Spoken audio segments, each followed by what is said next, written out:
આપણે વાત કરીશું મુખ્યપ્રધાન વિજય રૂપાણી આજે રાજકોટની મુલાકાતે છે, જ્યાં તેઓ સંબોધન કરી રહ્યા છે. આપણે પ્રાપ્ત થઈ છે. મિત્રો, હજુ પણ વધતું જતું રાજકોટ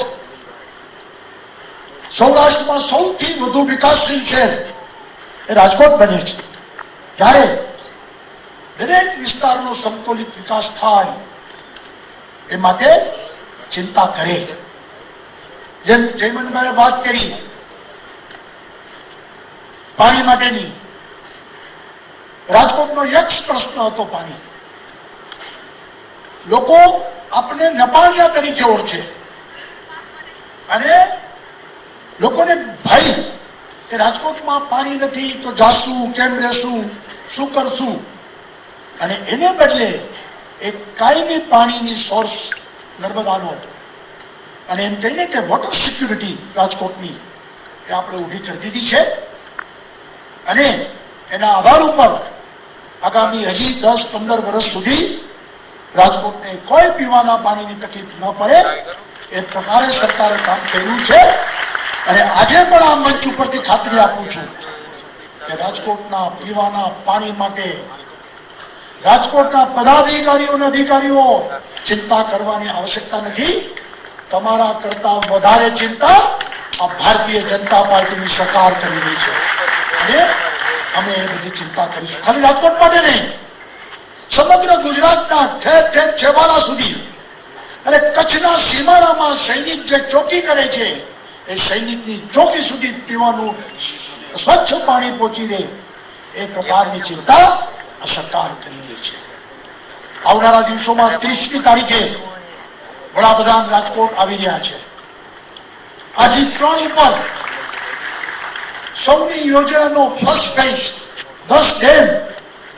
હમણાં જે જયમનભાઈએ વાત કરી, વરસાદ તો ખેતી માટે સારો પડ્યો પણ ડેમમાં પાણી નથી આવ્યા અને ત્યારે સિંચાઈ માટે ખેડૂતોને પાણી મળે, પીવા માટે લોકોને પાણી મળે અને એટલા માટે સૌની યોજનાના 10 ડેમ ભરવાના ચાલુ થઈ ગયા છે.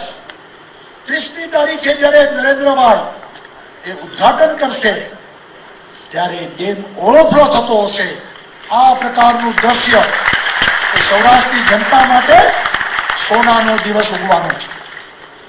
અને 115 ડેમ સૌરાષ્ટ્રના નર્મદાના પાણીથી ભરાય. વર્ષોથી નર્મદામાં લાખો ક્યુસેક્સ પાણી એ પૂરમાં દરિયામાં વયા જાય અને સૌરાષ્ટ્રની પ્રજા પાણી વગર તળવળતી હોય અને ત્યારે આ પાણીને સૌરાષ્ટ્ર તરફ વાળીને એ પાણી સૌરાષ્ટ્રની જેને તેને તરસી જમીનને પાણી મળી રહે એ માટેનું સંકલ્પ આ સરકારે કર્યું છે અને એ માટે આખું આયોજન થઈ ગયું છે. 12,000 કરોડ રૂપિયાના ખર્ચે આ સૌની યોજનાનું કામ સરકાર પૂરું કરવાનું. મિત્રો, જ્યારથી મુખ્યમંત્રીનો પદભાર સંભાળ્યો છે નવી સરકારે નક્કી કર્યું છે કે સરકાર 4 પાયા ઉપર ચાલશે. પ્રથમ પાયો છે પારદર્શક, ટ્રાન્સપરન્સી સાથેનો સરકાર કામ કરશે. ભ્રષ્ટાચાર સામેની લડાઈ હશે.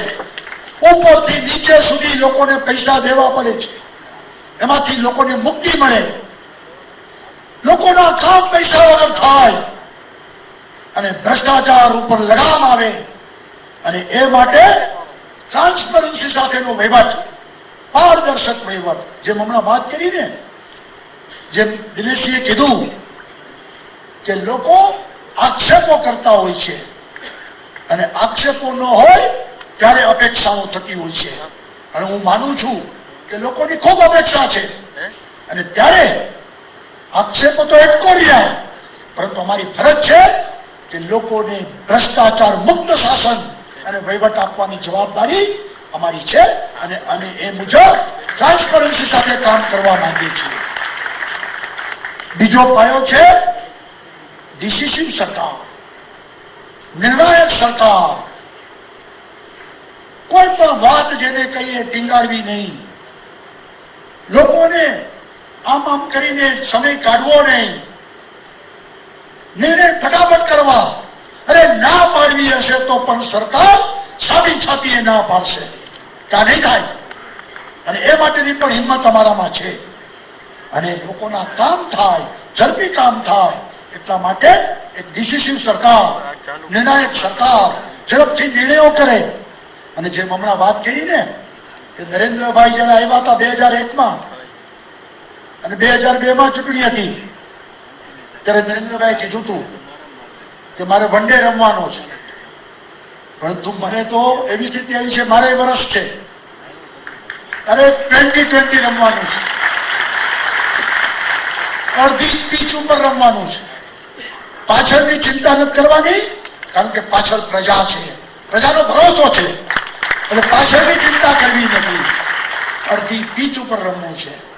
અને લોકોને અહેસાસ થાય કે અમારી સરકાર છે, પ્રજાની સરકાર છે, અને એ પ્રકારે ડિસિસિવ સરકાર અમે કરવા માંગીએ છીએ. ત્રીજો પાયો છે સેન્સિટિવ સરકાર, સંવેદનશીલ સરકાર. ગઈકાલે રાત્રે 1 વાગે અમારા મંત્રીઓ જે ગાંધીનગરમાં થાનગઢના પ્રશ્ને દલિતો ઉપવાસ ઉપર બેઠા હતા, ત્યાં મોકલા મંત્રીઓને, અને કાલ રાત્રે 1 વાગે પાલના કરાવ્યા. અને લોકોને એમ લાગે કે સંવેદનશીલ સરકાર છે, દલિતોની સરકાર છે, પીડિતોની સરકાર છે, શોષિતોની સરકાર છે. આ સરકાર અત્યાચારીઓની સરકાર નથી. સંવેદના સાથે, વેદના સાથે, લોકોના માટે, લોકોના હિત મળે કામ કરતી સરકાર એ પ્રકારની સેન્સિટિવ સરકાર બને. અને એ પ્રકારનો અમારો પ્રયત્ન છે. મને આનંદ છે કે કાલ રાત્રે 1 વાગે એ લોકોએ પાલના કર્યા અને પ્રશ્નો પૂરો થયો. સકારાત્મક સરકાર કામ થશે. ચોથી વાત કરી છે પ્રોગ્રેસિવ સરકાર, વિકાસશીલ સરકાર. છેવાડાના માનવી સુધી વિકાસ પહોંચે, વિકાસના ફળ એમને મળે અને લોકો પોતે અનુભૂતિ કરે. જે રીતે આજે આ હોલમાં બેઠા છીએ તો રાજકોટમાં આવો અદ્યતન હોલ એક વિકાસનું ચરણ છે. તો આ પ્રકારનો સતત વિકાસ ચાલતો રહે. અને આપણે તો ભાગ્યશાળી છીએ કે વિકાસનો રથ આપણા વડાપ્રધાન નરેન્દ્રભાઈએ ગુજરાતમાં 12 વર્ષ સુધી ચલાવ્યો છે, અને એક છેલ્લે છેલ્લે ચાલવાનું છે આપણે. અને ગુજરાતનું નામ જે રીતે વિકાસશીલ રાજ્ય તરીકે સમગ્ર દુનિયામાં આ નામની પ્રતિષ્ઠા મળી છે, એ પ્રતિષ્ઠાને વધુ આગળ વધારીને ગુજરાત હંમેશા નંબર 1 બની રહે, ગુજરાતનો વિકાસ લોકો અહીંયા જોવા આવે, આ પ્રકારનો વિકાસશીલ રાજ્ય બની રહે. આ 4 પાયા ઉપર આવનારા દિવસોમાં સરકાર કામ કરવા માંગે છે. મિત્રો, હું તો રાજકોટમાં ખોળામાં મોટો થયો છું. રાજકોટમાં વર્ષો સુધી જૂનું રાજકોટ, નવું રાજકોટ પણ જોયું છે. રાજકોટની હદ વધારવાનું સૌભાગ્ય પણ મને પ્રાપ્ત થયું હતું. અને એક રાજકોટ શહેરના મહામંત્રીથી સંગઠનની કામગીરી શરૂ કરી હતી. રાજકોટના એક કોર્પોરેટર અને ડ્રેનેજ કમિટીનો ચેરમેનથી શરૂઆત થઈ હતી મારી. અને આજે મુખ્યમંત્રીની જવાબદારી મળી છે ત્યારે રાજકોટનું આ ઋણ હું કદી ભૂલી શકીશ નહીં. રાજકોટે મને ઘણું બધું શીખવું છે. રાજકોટમાંથી ઘણો બધો પ્રેમ પણ મને મળ્યો છે. ત્યારે આ રાજકોટના લોકોને કદી તકલીફ ન થાય, રાજકોટના લોકોની ચિંતા એ મારી ચિંતા એ બનીને એ પ્રકારની ખાતરી આપ સૌને આપું છું. ફરી વખત આપ સૌએ જે મને સન્માનિત કર્યો એ માટે આપ સૌનો ખૂબ ખૂબ આભાર માનું છું. મિત્રો, ગુજરાતે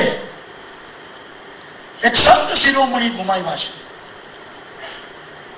પૂજ્ય પ્રમુખ સ્વામી કે જેમને ગુજરાતની દરેક આપતા વિપતા, દરેક આફતોમાં આ ગુજરાતને આશીર્વાદ આપ્યા છે. મને બરોબર યાદ છે, મોરબીની પૂર અનારતમાં પણ પ્રમુખ સ્વામીને અને સાધુઓ સાથે કીચડ ખૂંદતા ખૂંદતા મોરબીના લોકોના આંસુ વીછાતા.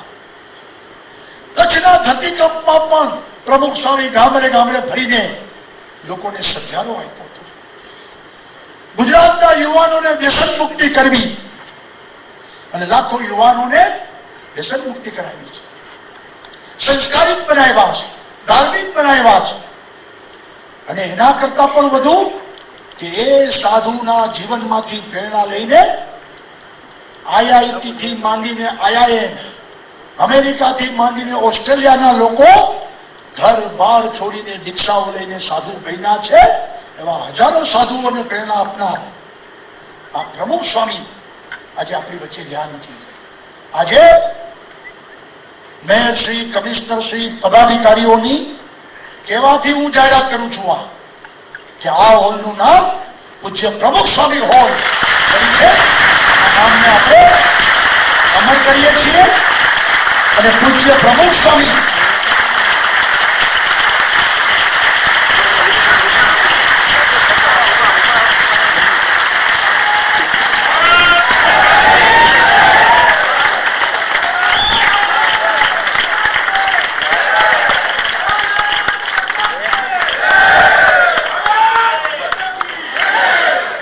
પૂજ્ય પ્રમુખ સ્વામી ઓડિટોરિયમ આ હોલનું નામ રહેશે.